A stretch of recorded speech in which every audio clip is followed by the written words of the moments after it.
The additional revenue from the proposal is expected to be of the order of rupees 60 crores. I also propose to revise upward the existing specific rates of excise duty on tires, tubes, and flaps. However, I propose to reduce the duty on moped tires from rupees 30 at present to rupees 25 per tire. The proposal involves a revenue gain of rupees 40 crores. Special excise duty is being levied at present at the rate of 10% of basic excise duty. Certain essential items such as tea, coffee, sugar, matches, kerosene, and vanaspati are fully exempted.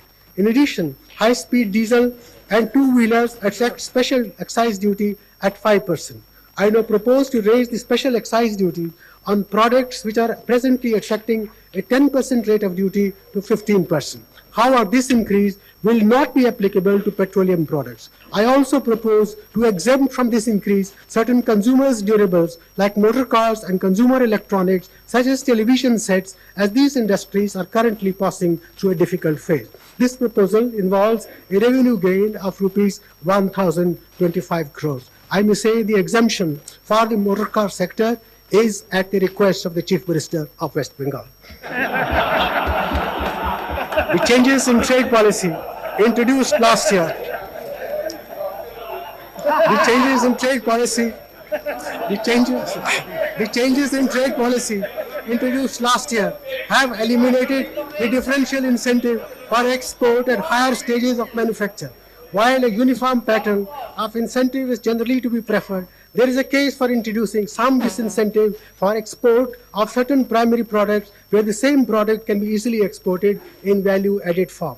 I therefore propose to impose an export duty of 10% on exports of certain types of finished leather and on unpolished granite in order to encourage exporters to shift to leather products and polished granites. I am also imposing an export duty of 5% on iron ore.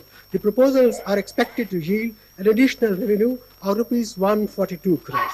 Sir, I have also proposed certain amendments in the finance bill seeking to effect changes in the excise and customs tariff. These amendments are generally enabling provisions and have no revenue implications.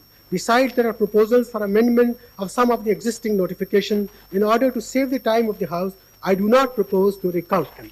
The proposals with regard to changes in excise duties outlined above are likely to yield additional revenue of rupees 2,515.70 crore.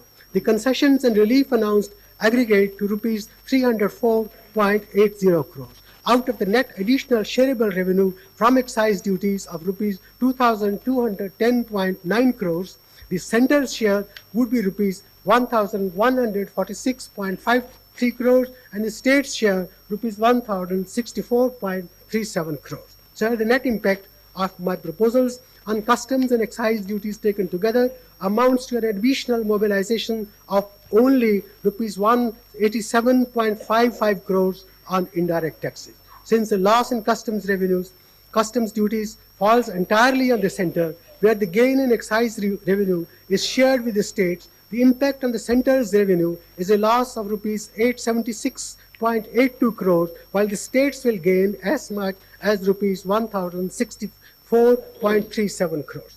Copies of notification giving effect to the changes in customs and excise duties effective from 1st March 92 will be laid on the table of the House in due course.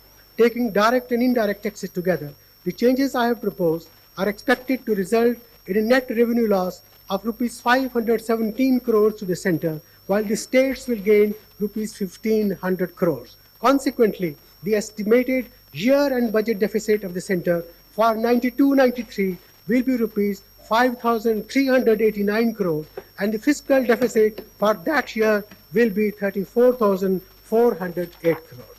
Sir, our nation will remain eternally grateful to Jawaharlal Nehru for his vision and insistence that the social and economic transformation of India had to take place in the framework of an open society committed to parliamentary democracy and the rule of law.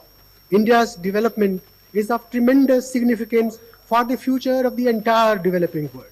To realize our development potential, we have to unshackle the human spirit of creativity, idealism, adventure, and enterprise that our people possess in abundant measure. We have to harness all our latent resources for a second industrial revolution and a second agricultural revolution.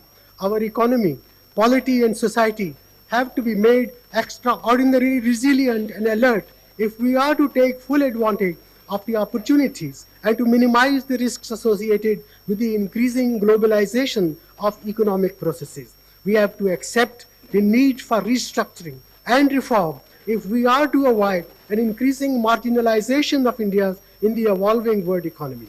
The economic policy changes brought about by our government under the inspiring leadership of Prime Minister Narasimha Rao in the last 8 months are inspired by this vision.